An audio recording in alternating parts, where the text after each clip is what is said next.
koonkan aadmiga jooga qof kasta kurbadiisiyo kaskiisu hadlayaaho dadku waa kalamaan haddii aad kululaato halla boodin ka shee kaalintaada ka qaado dadku waa kalamaane wixii kula wanaagsan qaar baa kohanayee ha kasoomin dhegayste dadku waa kalamaane intaasi waa kaftan waane markanna ku soo dhowaada xubintii kalamaan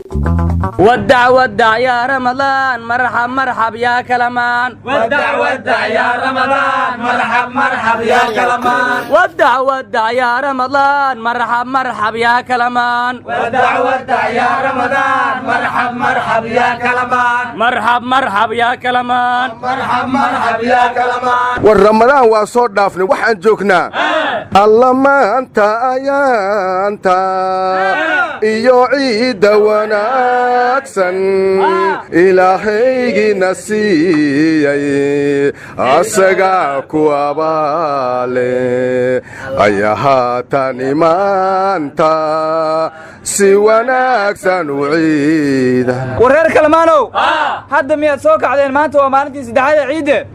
wadooyinka ma iga xirmay war maalintaada labaad ma aqaan anigu bil dhan ma aanan quraacan war quraacaad sheegaysay anigu bil dhan qadama arag war bishaas waajib ayaan ku heede ma dawladda ayaan ku amartay war nimayow ilaahu aan wasiirkooda soonka waa ku celisna dhihin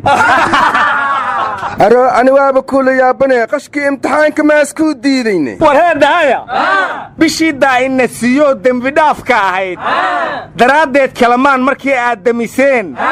haddii aad dibirte oo calooshii gaadhay dembiil misle dood kalamaana dawadiinnu ahayd hadda maanta durduurta dadku way idin maqlaane war ma haysaane imtixaankii dawladda ee qishkiisa la helay raggii bixii baa magacyadooda la helay waxayna kala yihiin master Facebook kabtan WhatsApp engineer Instagram general Twitter laba xidig la imo tarkaas sare PDF dhammaantoodna xarig min 5 maalmood ah oo lagu xukumi lahaa bay ka fagteen war hadda dawladdu meeshii laga rabay dambiilayaasha internetka inay xirto hal wiilo wariyaha soo xirtay intii imtixaanku socday warnimada war ma haysin intuu soonka socday waxa igu yaabanayd idaacadda kulmiye markan aan furon idaacadda shitaba waxay iga horkeenaysay dibirya weyne waxaan ismoodaa aniga inay igu wado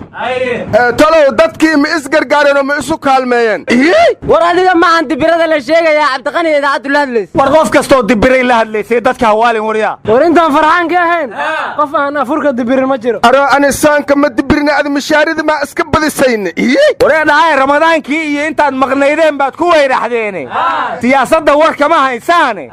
khilaafkii maamul goboleedyada iyo dawladda dhexe waa tii garoowa la tegey waxbana waa taysa ka naasacadaan kabacdina xuskii dhallinyarada madaxweynuhu waa tuuyirgel mudug daawaan u qorray waana qaadan weyday kadibna waa kii xeef hadlay xiriirkana waa kii jaray arrintu meel adagay ka deganaysay markii iigu dambaysay war maxaa la hayaa war madaxweyne xaaf wuxuu yidhi cudurka uu nagu sheegay madaxweynuhu waa fayras yar oo asagu nagu soo afuufay cudurkii weynaana dawladdu ag yaallaa war madaxweyne xaaf kaniini qasab laguma siin karee maa tartiib la siiye war abdheed ma tihiine markii ugu dambaysa madaxweyne xaaf madaxda maamul goboleedyadu isugu yeeray dhuusamareed war adinkan dhax ka dhaxsane madaxweyne asayid sheekh axmed dhuxul wuxuu yidhi qaacida aan shabaab ka diidnay filla soomaaliya kama yeelayno war ma haysaane dalalkii east africa oo dariska aanu ahayn waa soo durkayaane dad miyaanan ahayn daandaansi badnaase war adiga laftaada war haynine kenya intaan soomanayn waa naga faa'iidaysatay waxayna iska soo daba saaraysay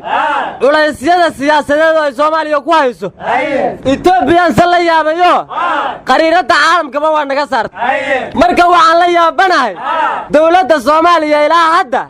hal waroo lagu qanca kama soo saarin markii ugu dambaysana madaxweynaha soomaaliya etoobiyuu beer ka falanayay beertu etoobiya hadday ku taallo madaxweynuhu la falay beertaas soomaaliya iskale ma ka yeelayno etoobiya geeska afrika innagaa ka talina miya aroosaas ma ihine waxay qariiradda nooga saartay bad la'aanta ay yihiin ay is-ogsooyihiin badda ay naga rabaan war nimanyahow aniga kenyan waxaan leeyahay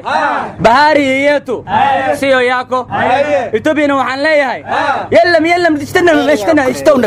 dhulkayaga qaata miyaad leedahay noo sheeg waxaa tidhi mashtarate war ma haysaan aniga war idinka dharjinaya jacbur gabay anigoo yar baan caaqil ku ahaaye weligeyba waa tirina qiinsheeka daba dheere balan soo fatoo maanta waad ku cayilaysaan ma mucaaradee dawlad waan yara dhaliilaaye runtoo la isku sheegaana waa cay fadeexadehe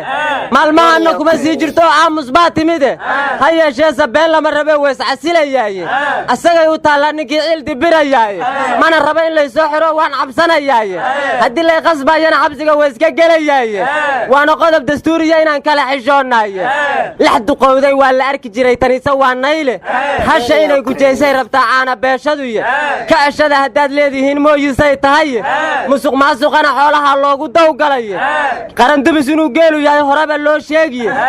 bangigana dameer baa u dhacay caada qaata ahe ukuntuna sacay nuugtay baa loo maxkamadayne digaaggii akoonnada jabsaday waa la soo xiraye imtixaanka waxarihii fashilay boota lagu laaye riyihii fakaday baan mushaar cidina siinayne madaxdana xanaaqoodu waa sii darsanayaaye intaasaan ku soo koobaya ayaanan sii badin waaba dheerayse maxaa soo koobtay yaa arkan intees ka yimid war gobigaada waa xanaaqsanaye madaxweyne xaaf miyaa kuu soo dhiibay war nin baa wuxuu yidhi dastuurkii haddii la haday imtixaankiina la haday war ama doorashooyinkana la hadaa war doorasho wax la haday ka weyn 140 nin baa madaxweyne u sharaxanaya xadi kara war wiilkii yaraa fogaaneega hasaaga gabay yar buu keenay wuxuu yidhi jidadkiiyo dariiqyada xidhmoo maridda loo diiday dhagax iyo dadaabka waddada dadabka loo saaray dugsiyada ardada seegtay oon baran duruustiiba madaxdii hadday door bidoon nabad ku doonayso ama ay dilaagii ba'naa uga difaacayso adeeg dawladeed iyo dadkana dani ka raacayso dulmi maaha niman yahow shacbigu inay dul qaataane haddiise ay daf soo leeyihiin baalihii duurku oo soo dardarayaan waddada lana dabaalaynin dibna looga soo celin bulshada kii dukaansanayey daldaloolka meeshaas ku jira soo dembigu maaha war booliska kenya waxay xireenaa la yidhi doctor ibraahim faarax bursaliid oo ahay aqoon-yahan nairobi ku noolaa war miyaadan maqlin in 66 ruux oo siyaasiyiin soomaaliya dalkeeda ay ka mamnuucayso warniyow ani kenya waxaan kula talin lahaa intii hadhow qaramada midoobey ay u dacwoon lahayd hadda dulmiga ha joojiso war dardaarankaas kenya waxaan ugu dari lahay